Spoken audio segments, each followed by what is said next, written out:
Dumalaw ang reyna ng Sheba kay Haring Solomon. Ika-10 kabanata.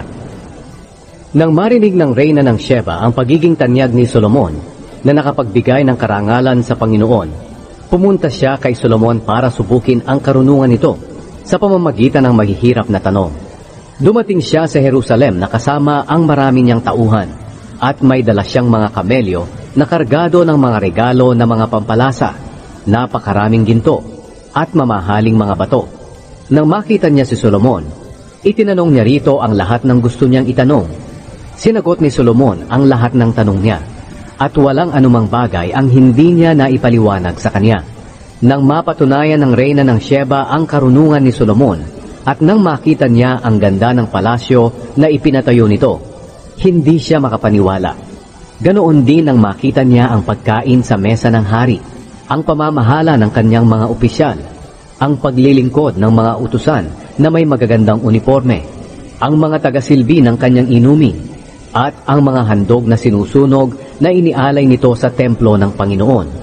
Sinabi niya sa hari, "Totoo nga ang nabalitaan ko sa aking bansa tungkol sa inyong mga gawa at karunungan. Hindi ako naniwala hanggang sa pumunta ako rito at nakita ko mismo. Ang totoo, wala sa kalahati ng nabalitaan ko tungkol sa inyo ang nakita ko. Ang karunungan at kayamanan nyo ay higit pa kaysa sa narinig ko.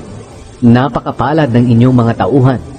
Napakapalad ng inyong mga opisyal na naglilingkod sa inyo, dahil palagi nilang naririnig ang inyong karunungan. Purihin ang Panginoon na iyong Diyos, na natutuwa sa inyo at naglagay sa inyo sa trono ng Israel. Dahil sa walang katapusang pag-ibig ng Panginoon sa Israel, ginawa niya kayong hari para mamuno kayo ng may katarungan at katuwiran." Binigyan niya ang hari ng 5 toneladang ginto, maraming sangkap at mga mamahaling bato. Hindi na mapapantayan ang dami ng sangkap na ibinigay ng reyna ng Sheba kay Haring Solomon. May dala ring mga ginto ang mga barko ni Hiram, maraming kahoy na almug at mga mamahaling bato mula sa Ophir para kay Haring Solomon. Ang mga kahoy na almug ay ginamit ng hari upang gawing hagdan para sa templo ng Panginoon at sa palasyo. At ang iba ay ginawang mga alpa at mga lira para sa mga musikero. Iyon ang pinakamagandang kahoy na almug na ipinadala sa Israel. Wala nang makikita na kagaya nito hanggang sa ngayon.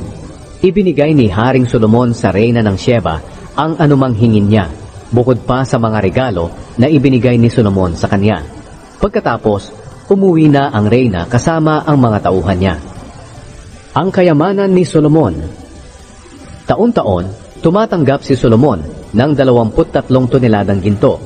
Bukod pa rito ang mga buwis na galing sa mga negosyante, sa lahat ng hari ng Arabia at sa mga gobernador ng Israel.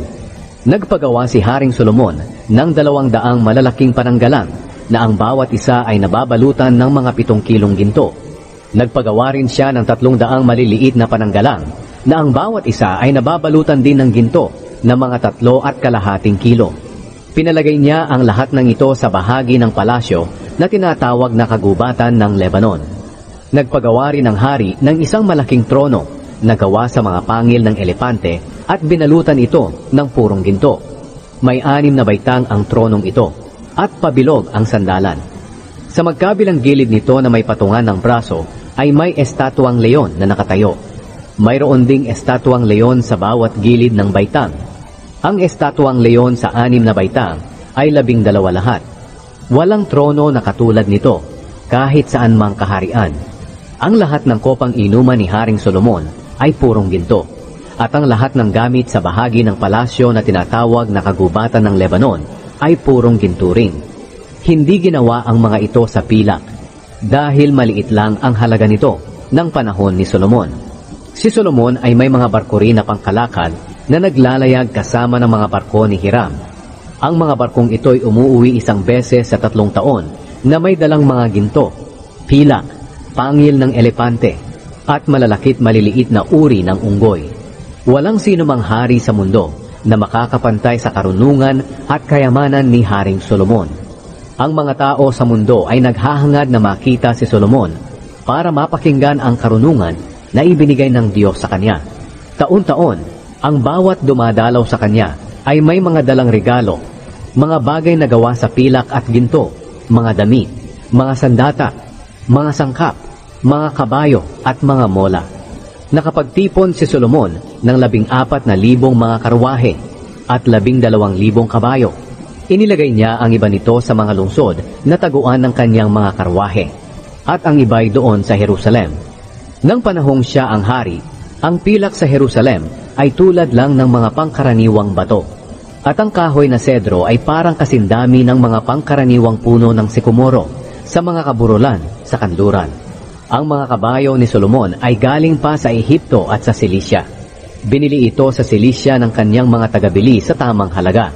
Nang panahong iyon, ang halaga ng karwahe na mula sa Ehipto ay 600 pirasong pilak at ang kabayo ay 150 pirasong pilak. Ipinagbili rin nila ito sa lahat ng hari ng mga Heteo at mga Arameo.